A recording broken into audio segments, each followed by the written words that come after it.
Good day, YouTube. This is Matt with another Feather and Inkwell, and I'm going to be reviewing today the Junlai side branded Wingsung 630. It is a piston filler. It is in the copycat version of the Mont Blanc 149, just with no adorning uh, cap jewel, finial, or anything else to adorn it. It does have the nice simple gold clip and clip ring and uh, cap band. The cap band says made in, was it? Made in China, pretty much, I think, Shanghai. Um, Junlei 630. Has some open areas where you can see the black through the band. Um, It has a little bit of plastic below the band, so it is not a fully reinforced bottom. Um, it does have a kind of taper and then a pretty large in between step down to the middle of the flare. The pen overall is in a, I wouldn't call it a torpedo shape, it's more like a very uh, broad cigar shape. It has a moderate flare down to either side.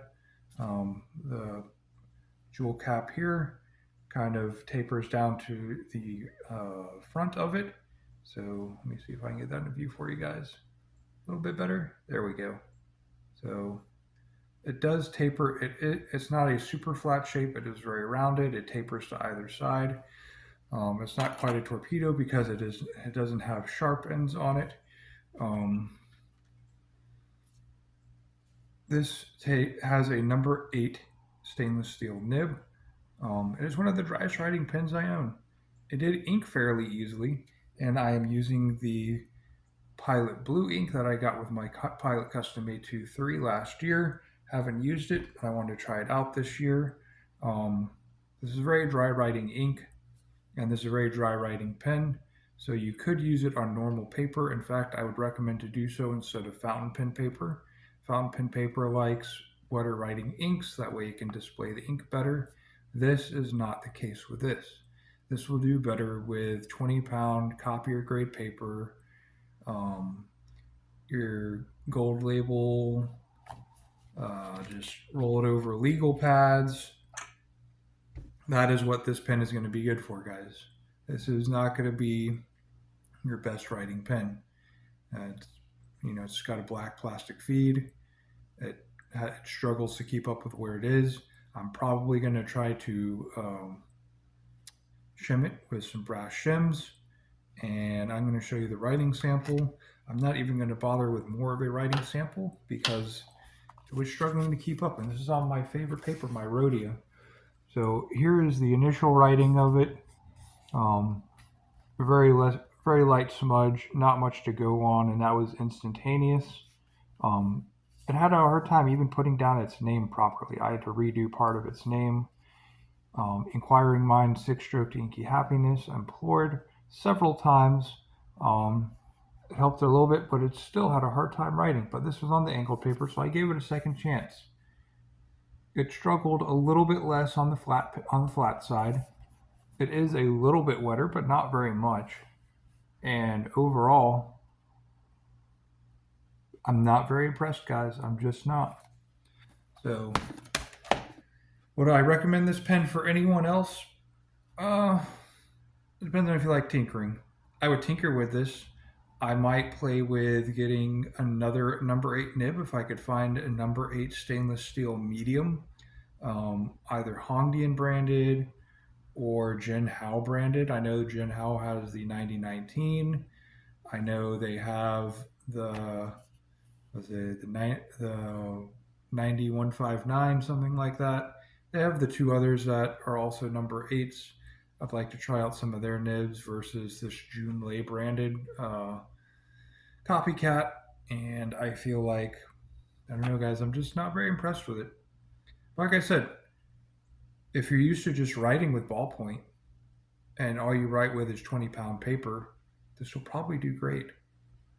I might do a separate review on copy grade paper, just normal run-of-the-mill 20-pound paper, basic college roll, basic thin paper, just to try it out. Um, this dry in ink and this dry a pen probably do great. It probably won't bleed through. It probably won't ghost. Um, the nib is smooth writing. I will give it that. It is smooth. It does offer a little bit of feedback. It sounds somewhat like a pencil when you write with it. It has a little bit of texture. And I'm probably not going to do anything for the smoothness factor. Just shim it for a day and see how it comes out. Um, I think that's all I'm going to say for this pen. It writes fairly smooth, but it is very dry. It struggles to keep up right now, and I'll get back with everyone on my future endeavors with this pen and what I've done. I'll probably frankenpen it to some other nibs eventually if I could find a good medium I like that's a number 8, and we'll go from there. My first purchase of a number 8 nib, and a little hint as to what's coming up besides this. I have something that was released relatively recently. I didn't think it would come back. I didn't think they would make more. There's another Year of the Dragon fountain pen that I thought I had missed. Turns out I didn't, and boy am I glad, because this will be one amazing pen. Um, I don't know what ink to put in it, guys. I don't. I don't want to put Red Dragon in it necessarily. I may try to dip it with the Red Dragon just so I can say I wrote with it in the Red Dragon ink in my Red Dragon notebook. And, my whole dragon and the dragon and the dragon, I'll probably dip it for that.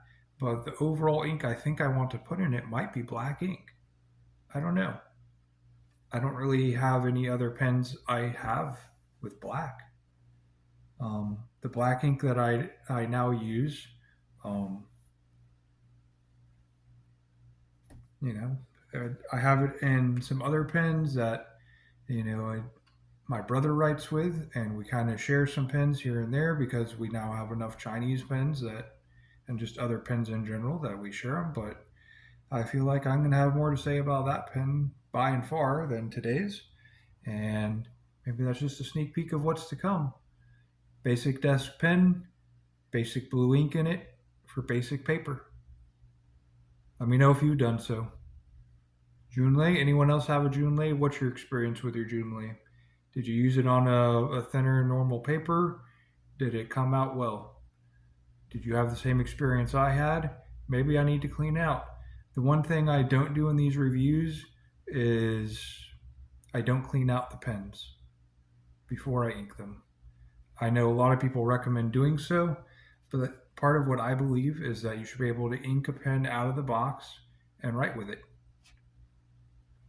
And I know that there are some levels of oil and dirt and other grime that comes in the feeds and nibs, and it would probably write a lot smoother once I did that. And of course, I'm going to shim it. A side note before I leave, this clip is nice and springy. It's usable. You can put it on any shirt. It's not really sharp, so trying to mess around with it with your hand isn't going to cut you. It does have very nice smooth sides. I feel like it's well built, but it has a large ink capacity, being it's a piston fill. It just didn't write that well, guys. Probably because I don't like fine nibs. See ya.